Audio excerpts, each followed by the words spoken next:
जदि election commission तुम आगामी दिन में जो निर्वाचन आसुची से निर्वाचन को बैलेट पेपर कर एवं ये जो कटु मंतव्य श्रीयुक्त राहुल गांधी विरुद्ध में तुम विड्र कर ना देशव्यापी आंदोलन हम निजे इलेक्शन कमिशन आज जो खबर कागज रे जो भाई भाव में चैलेंज कर राहुल गांधी को मु भावुची इलेक्शन कमिशन दायित्व रहिबार उपयुक्तता नहीं जो से गोटे पॉलिटिकल एजेंट हो जाइछन्ति। जो आमर पूर्वपुरुष माने एते त्याग तपस्या बलिदान देकरी लोकंकु एते गणतंत्र उपरे विश्वास थिला वोट उपरे विश्वास थिला लोकंकर विश्वासघातकता करा जाउछि समस्त देशवासी पे। ओडिसा रे बीजेडी बीजेपी गोटे मसुदा करी एकाठी लड़िबार निष्पत्ति रे लड़ुथिले से लड़ाई सफल हैला नहीं। लोकसभा समुदाय भोट ए मैच फिक्सिंग रे इलेक्शन कमिशन कर ज्ञातसार रे समुदाय भोट बीजेपी को चलीगला एवं बीजेडी किछि सीट बंचैला एवं एभली परिस्थिति है जो 5-6 जन विधायक जीति से जन सांसद भी जीति पारे एथर खोलाखोली भाव में गाँव जो माने भोट दियंती हलिया मुलिया लोक भी कहते जे ये कथबार्ता है पार्लियामेंट सीट देदेले ये आसेम्बली सीट नवाई चाहिए ये आसेम्बली सीट यहाँ मिलला नहीं एवं ये 51 रे संतुष्ट होकर रहिले सरकार बीजेपी कला। जदि आंदोलन ही एकमात्र अस्त्र जदि संवैधानिक अनुष्ठान माने इंस्टीट्यूशन माने जो संवैधानिक व्यवहार करने कथा डेलीवर करने कथा संविधान को सेटा जदि करिवे नहीं ताहेले लोकों को पाकु ही जावाक पड़िबो लोके ही निष्पत्ति नेबे लोके सरकार बनाउछन्ती लोके निष्पत्ति नउछन्ती तेणु अल्टीमेट निष्पत्ति लोक नेबे से भलिया परिस्थिति सृष्टि हो पारे। सम्मानीय सभापति डाटा जहाँ आम पाखे अवेलेबल जो कथा कहिबार आवश्यकता अच्छे कांग्रेस दल तरफ से संपर्क में संपूर्ण भाव में आपण मानक कही सारी मु केवल एति कहवाई चाहे बीजेपी महाराष्ट्र निर्वाचन चोरी करी जीति एक कथा केवल राहुल गांधी कहना एक कथा समग्र भारत वर्षर जेकोसी गणतंत्र को विश्वास करुवा लोक जो माने सबु समय केवल निर्वाचन नुहे निर्वाचन सहित संश्लिष्ट जेते गुड़िए व्यवस्था रही भारत वर्ष रे समस्त विषय जो माने समीक्षा करती से माने मध्य महाराष्ट्र विधानसभा निर्वाचन पर खोलाखोली भाव में ताकू आलोचना करुछंती। सम्मानीय सभापति हिसाब कर देइछंती जे 41 लाख भोट 6 मास भितर किभली भाव में बढ़ेवा सक्षम होइछि भारतीय जनता पार्टी निर्वाचन कमिशन को निर्देश दे निर्वाचन समय आमे मु निर्वाचन 10 थर लड़ली आरंभ रु एपर्यंत निर्वाचन आमर धारणा जिते निर्वाचन हुए सेतबले सर्वोच्च दायित्व एवं सर्वोच्च क्षमता निर्वाचन कमिशन हाथ में थाए किंतु एठी जो कमिटी को भांगी दे माने सांविधानिक व्यवस्था को परिवर्तन करी श्रीयुक्त नरेंद्र मोदी माननीय भारत प्रधानमंत्री श्रीयुक्त अमित शाह माननीय गृहमंत्री ये 2 जन रहिला परे माननीय विरोधी दल नेता सेठी सभ्य भाव रहिले एवं सबुठारु जे निरपेक्ष माननीय सुप्रीम कोर्टर प्रधान विचारपति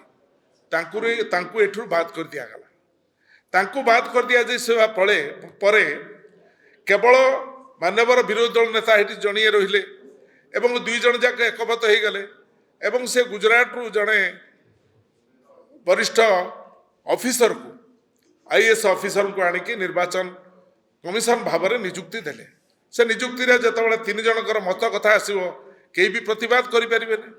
एवं तांको सहित जमी सतरे कंडीशन थिला जेते निर्वाचन आसो आमको तुमको जितेबा को पड़ो एवं तार नमूना सद्रूप ନମୁନା ସ୍ୱରୂପ ଯେତେବେଳେ ଓଡ଼ିଶା ରାଜ୍ୟରେ ନିର୍ବାଚନ ହେଲା, ଲୋକସଭା ଏବଂ ବିଧାନସଭା ସାଥିରେ ହେଲା, ଏବଂ ସମ୍ମାନୀୟ ସଭାପତି କହିଲେ ଫୁଲବାଣୀଠୁ ଆରମ୍ଭ କରି ଯେଉଁ ଉଦାହରଣ ଦେଲେ ମୁଁ ତାକୁ ରିପିଟ୍ କରିବା ପାଇଁ ଚାହେଁନି। ତାକୁ ଯଦି ହିସାବ କରିବେ, ଓଡ଼ିଶାରେ ବିଜେଡି ବିଜେପି ଗୋଟେ ମସୁଧା କରି ଏକାଠି ଲଢ଼ିବାର ନିଷ୍ପତ୍ତିରେ ଲଢ଼ୁଥିଲେ। ସେ ଲଢ଼େଇ ସଫଳ ହେଲା ନାହିଁ। ଲୋକସଭାର ସମୁଦାୟ ଭୋଟ ଏ ମ୍ୟାଚ୍ ଫିକ୍ସିଂରେ, ଇଲେକ୍ସନ କମିଶନଙ୍କର ଜ୍ଞାତସାରରେ ସମୁଦାୟ ଭୋଟ ବିଜେପିକୁ ଚାଲିଗଲା ଏବଂ ବିଜେଡି କିଛି ସିଟ୍ ବଞ୍ଚେଇଲା ଏବଂ ଏଭଳି ପରିସ୍ଥିତି ହେଇଛି ଯେଉଁଠି 5-6 ଜଣ ବିଧାୟକ ଜିତିଛନ୍ତି, ସେ ଜଣେ ସାଂସଦ ବି ଜିତି ପାରିନି। ଏଥିର ଖୋଲାଖୋଲି ଭାବରେ ଗାଁର ଯେଉଁମାନେ ଭୋଟ ଦିଅନ୍ତି ହଳିଆ ମୂଲିଆ ଲୋକ ବି କହୁଛନ୍ତି ଯେ ଇଏ କଥାବାର୍ତ୍ତା ହେଇକି ତାଙ୍କୁ ପାର୍ଲାମେଣ୍ଟ ସିଟ୍ ଦେଇଦେଲେ, ଇଏ ଆସେମ୍ବଲି ସିଟ୍ ନେବା ପାଇଁ ଚାହିଁଥିଲେ, ଇଏ ଆସେମ୍ବଲି ସିଟ୍ ୟାଙ୍କୁ ମିଳିଲା ନାହିଁ ଏବଂ ଇଏ 51ରେ ସନ୍ତୁଷ୍ଟ ହେଇକି ରହିଲେ ଏବଂ ସରକାର ବିଜେପି କଲା। ସେଥିପାଇଁ ପ୍ରତ୍ୟେକ ବ୍ୟକ୍ତି ଇଭିନ୍ ଇଣ୍ଟେଲେକ୍ଚୁଆଲି ଆପଣମାନେ ବି ଯେତେବେଳେ ଆଲୋଚନା କରିଛନ୍ତି, ଅପ୍ରତିଷ୍ଠିତ ଭାବରେ ଓଡ଼ିଶାରେ ଗୋଟାଏ ବିଜେପି ସରକାର ଆସିଛି 70 ବର୍ଷ ସ୍ୱାଧୀନତା ପରେ। ତେଣୁ ମୋର କହିବା କଥା ହେଉଛି, ଏ ଓଡ଼ିଶାକୁ ଯଦି ଦୃଷ୍ଟାନ୍ତ କରିବା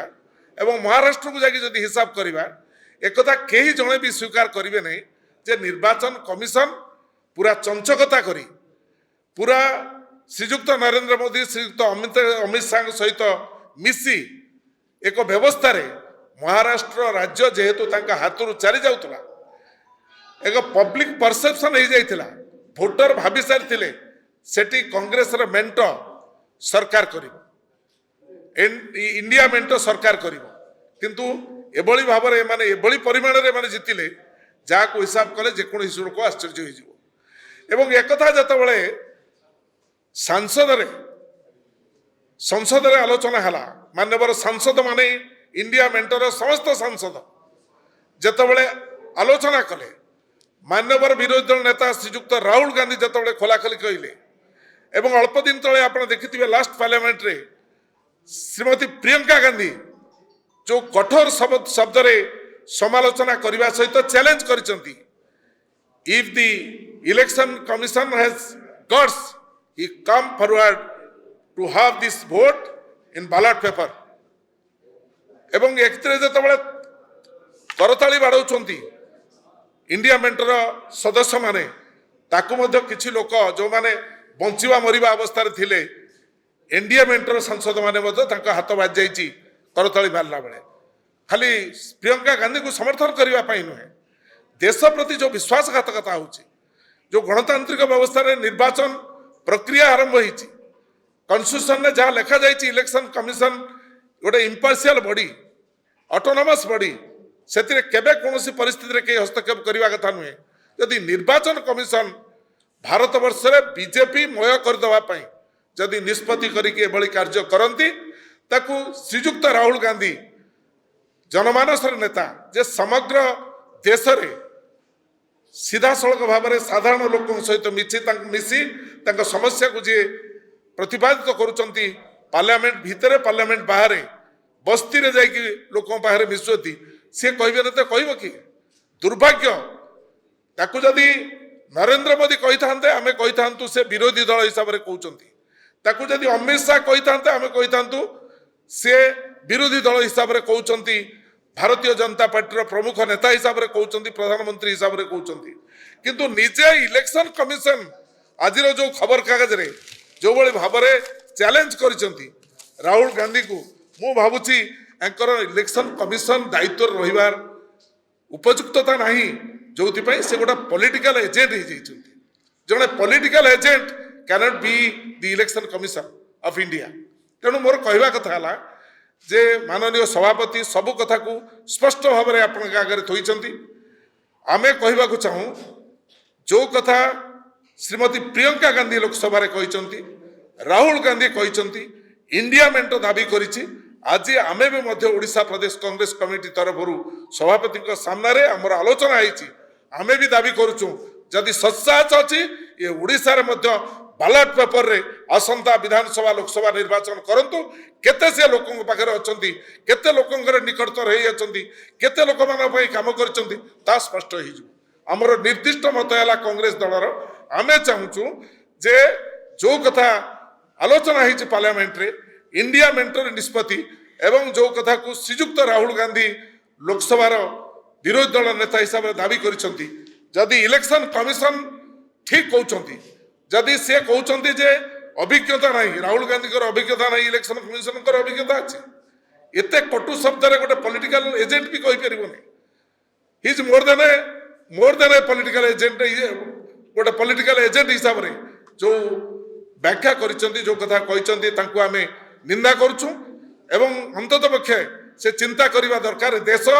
इलेक्शन कमिशन ऑफ इंडिया नुहे ए देश गणतंत्र देश लोकमानकर देश लोके जहाँ चाहते ता करने पड़ो ता करने से बाध्य हेबे एवं से ओडिशा प्रदेश कांग्रेस कमिटी समग्र भारत वर्षर सबु प्रदेश कांग्रेस कमिटी एवं भारत वर्ष एक निष्पत्ति जदि इलेक्शन कमिशन तुम आगामी दिन में जो निर्वाचन आसुची से निर्वाचन को बैलेट पेपर रे कर एवं ये जो कटु मंतव्य श्रीयुक्त राहुल गांधी विरुद्ध में देच तुम विड्र कर ना देशव्यापी आंदोलन हम एति कही मुझे समस्त धन्यवाद दूँ आज जिते प्रश्न उठिला राहुल गांधी जी कहीं उठेले देशवासी एक कथा जानिबा कथा वोटर मर्यादार केमती हत्या होची वोट केमती चोरी होची जो माने गणतंत्र शासन रे बसिचंती देश सहित खेलुचंती तांकर निष्पत्ति देशर सर्वांगीन उन्नति क्षेत्र में बाधा प्राप्त होची देशर सार्वभौमत्व को रक्षा करिबारे बाधा प्राप्त होची एवं भूल निष्पत्ति गुड़ाक होची देश हितरे संविधान रा सम्मान जो हवा कथा ता हो नहीं ये सबुति प्रति से निर्देश करिसेंती आउ जेमती बंधु शरद बाबू कहले सामना रे निर्वाचन अच्छी बिहार भाया विराट राज्य रे एवं बंगाल रे मध्य तापर निर्वाचन अच्छी तेणु जदि निर्वाचन कमिशन ए कर्तव्य रही भोट चोरी करेंगे एवं उठी प्रश्नर उत्तर सठिक उत्तर मिलिब ना तथ्य दिंतु नोटिफिकेशन करंतु वोटर लिस्ट दिंतु सीसीटीवी कैमेरा को एक्सपोज करंतु लोकों को देखांतु एवं जो प्रश्न इलेक्शन कमिशन विरुद्ध रे उठुची से मुह को बंद करंतु ना आमे खुलम खुला कहूँ आमे तथ्य पाइलु मु जो स्टैटिस्टिक देली 5टा परे increase of 7 point something vote is it A small thing तेणु सेटा देश रे जागरण करबा पई कुआ जायछि एवं आसंता भितर गणतंत्र अस्तित्व रक्षा पाए लोकतंत्र अस्तित्व रक्षा पाए टू सेव डेमोक्रेसी एक्जिस्टेंस जो आमर पूर्वपुरुष माने एते त्याग तपस्या बलिदान देकरी लोकों को एते गणतंत्र उपरे विश्वास थिला वोट उपरे विश्वास थिला लोकों विश्वासघातकता करा जाउछि समस्त देशवासी पे तांकर चॉइस रो सरकार आसी पारिबो नाही तांकर चॉइस रो व्यक्ति जीति पारिबो नाही तो ताछरे से परिस्थिति रे देशर कोन भलो ही पारिबो सेति पई कांग्रेस पार्टी या को आहुरी जोर रे उठेबो समग्र देश रे राज्य रे विभिन्न स्थान रे एवं आवश्यक पड़िले मास मूवमेंट करा निर्वाचन राज्य मानकर मास मूवमेंट करा जदि आंदोलन एकमात्र अस्त्र जदि संवैधानिक अनुष्ठान माने इंस्टीट्यूशन माने जो संवैधानिक व्यवहार करने कथा डेलीवर करने कथा संविधान को सेटा जदि करेंगे नहीं ताहले लोकों को पाकू ही जावाक पड़ो लोके ही निष्पत्ति नेबे लोके सरकार बनाउछंती लोके निष्पत्ति नउछंती तेणु अल्टीमेट निष्पत्ति लोक नेबे से भाया परिस्थिति सृष्टि हो पारे एआईसीसी रो निष्पत्ति एआईसीसी करिवो ब्लूप्रिंट जहाँ भी करिवो तारी उपरे आमे आसंता दिन काम कौथि पाई राहुल गांधी कहले एवं कौन कहले से कथार सत्यता केते रही जयदेव बाबू ये कहते राहुल गांधी का प्रश्न गुड़िक से जो प्रसंग उत्थापन किभली भाव में इलेक्शन कमिशनर अणदेखा करी अति बेपरुआ भाव में रिप्लाय रखिंट एवं जहाद्वारा कि आज आम को समस्त को क्षुब्ध करिछि एवं असंतुष्ट करिछि इलेक्शन कमिशनर रिप्लाय व्यवहार से दृष्टि जदि आम चिंता करवा ताले राहुल गांधी 5टी प्रसंग मुख्यतः उठे गोटे प्रसंग है जे आपण मैच फिक्सिंग करिसंती एवं जो मैच फिक्सिंग है से इलेक्शन कमिशनर मध्य पक्षभुक्त अछंती इलेक्शन कमिशनर मध्य पक्षभुक्त अछंती एवं ये डिजाइन केबे आरंभ हला जेबे आईन रो परिवर्तन करी नियम रो परिवर्तन करी election commissioner chief election commissioner मनोनयन रे आगुर जो प्रचलित थिला प्रधानमंत्री रहिबे विरोधी दल नेता रहिबे एवं सुप्रीम कोर्ट रो प्रधान विचारपति रहिबे ताकू बदले प्रधानमंत्री रहिबे प्रधानमंत्री कैबिनेट जड़े रहिबे सुप्रीम कोर्ट रो प्रधान विचारपति रही पारिबे नाही ये जो डिजाइन तांकर थिला ये डिजाइन थिला समुदाय आरंभ करिकी इलेक्शन कमिशनर अपॉइंटमेंट ठू आरंभ करिकी निर्वाचन पर्यंत निर्वाचन फलाफल घोषणा पर्यंत एवं तापरे समस्त ईर उत्तर देला पर्यंत यही व्यवस्था चालू रहिबो। वर्तमान इलेक्शन कमिशन नियुक्ति रे जो कथा कहले जयदेव बाबू प्रधानमंत्री रहिबे तांको कैबिनेट रो 2 नंबर जो मंत्री रहिबे अमित शाह रहिबे एवं विरोधी दल नेता रहिबे विरोधी दल नेता जणे सी हेले 2 जण जनकू 2 जण करिया पई जो मेजोरिटीटा आवश्यक विभिन्न निष्पत्ति से निष्पत्ति हो पारिबनी तेणु सी डिजाइन प्रथम आरंभ है जोटा को मैच फिक्सिंग बोली कह जाउछ द्वितीयतः है जे गुडे फेक भोटर सब आड करवा आमर से किसी अभिज्ञता अच्छी आम तार शिकार हो फेक भोटर जिते लिस्ट कराहब से समय ना गुड़िक फेक भोटर को दिहब जी खादान ने काम कर ना सेठी गाँव में रा शशुर घर भी ना रही भाव में जो फेक भोटर सब करा जाए से उणा करना एवं महाराष्ट्र निर्वाचन को सी गोटे उदाहरण हिसाब से देइचंती बिहार निर्वाचन में एभली असुविधा न हो जनसाधारण ए संपर्क में अवगत हुंतु जानतु निर्वाचन कमिशनर सतर्क रहंतु आपको विचार करके महाराष्ट्र जहाँ जो जो घटना घटी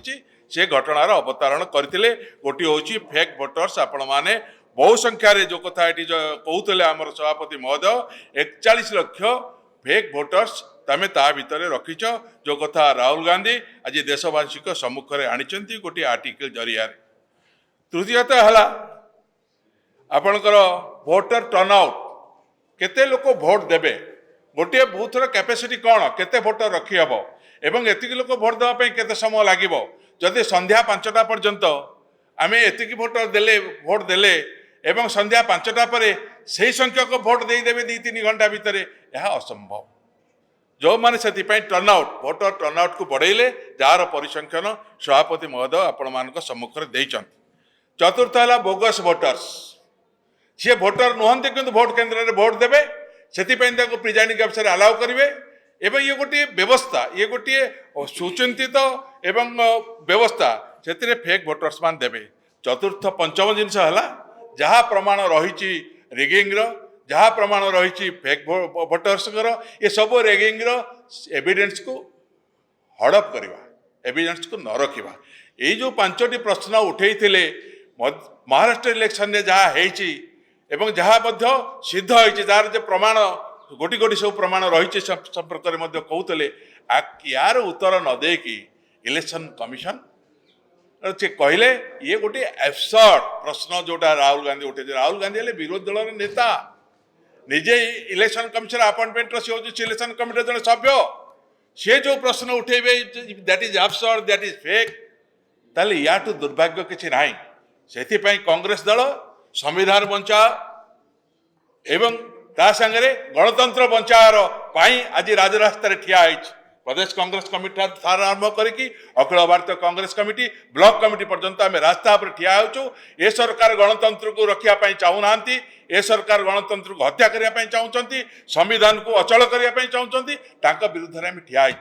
ये गोटे तार नमूना जो इलेक्शन कमिशन नियुक्ति करवा एवं सांवैधानिक जो संस्था रही से संस्था गुड़िक निजुक करायत्त करवा भयभीत करवा ईडी ये सब कर उपक्रम है जे गणतंत्र आम देश हत्या करूँ संविधान रखईदेबू ना ये जो प्रश्न उठी यार उत्तर इलेक्शन कमिशन तांकर जो दायित्व से दायित्व उत्तर न दे उत्तर को एड़ी जाइछंती जो जहाँ ये कहले एथिपाई आमर उद्यम जारी रहिब आम आंदोलन जारी रहिब राहुल गांधी जो प्रसंग उठेइछंती आज समस्त कांग्रेस दल गोटे एवं सब प्रदेश ठू आरंभ कर जिला ठू आरंभ कर ब्लॉक पर्यंत राहुल गांधी जो व्यवस्था उठेइछंती तार उत्तर न दे पेला पर्यंत आंदोलन को व्यापक कर जिवो एवं जनमत आम सृष्टि करू निश्चित भाव में एवं एक जन आंदोलन में परिणत करूँ ओडिशार मध्य तद्रुप होइछि ओडिशार किए होइतिले इलेक्शन चीफ इलेक्टोरल ऑफिसर निकुंज धड़ इलेक्शन पर से कौटी गले चीफ मिनिस्टर व्यक्तिगत मुख्य सचिव हिसाब से गले केन्द्र आहरी पुरस्कार दिज्व केन्द्र में ये ओडिशा भल कम कले से केन्द्र में आहरी पुरस्कृत करने से व्यवस्था करागला तेणु ये जो व्यवस्था जो चली आज लोके इलेक्शन में हारिले कहीं गले ए विषय अभियोग क्या कर अभियोग क्या प्रिजाइडिंग अफिसर आगे करेंगे अभियोग से जो रही सेक्टर ये पाखे करेंगे इलेक्शन कमिशनर पक्ष केते अभियोग शुणाणी करें केते अभियोग शुणाणी है महाराष्ट्र रे जो जो अभियोग केते अभियोग अच्छी तार शुणाणी कौन है जो कथा कहगला जो सीसी कैमेरा व्यवस्था करागला से सीसी कैमेरा को कहीं सार्वजनिक न करागला ना ये कौन सन्देह सृष्टि करूना आ राहुल गांधी जहाँ कहते ये सत्य एवं ये सत्य को से माने उपेक्षा करके जाइपारे ना एपाई जहाँ दरकार आंदोलन कांग्रेस दल करिवो एवं ओडिशा प्रदेश कांग्रेस कमिटी जो सभापति महोदय सूचना देले समस्त धन्यवाद।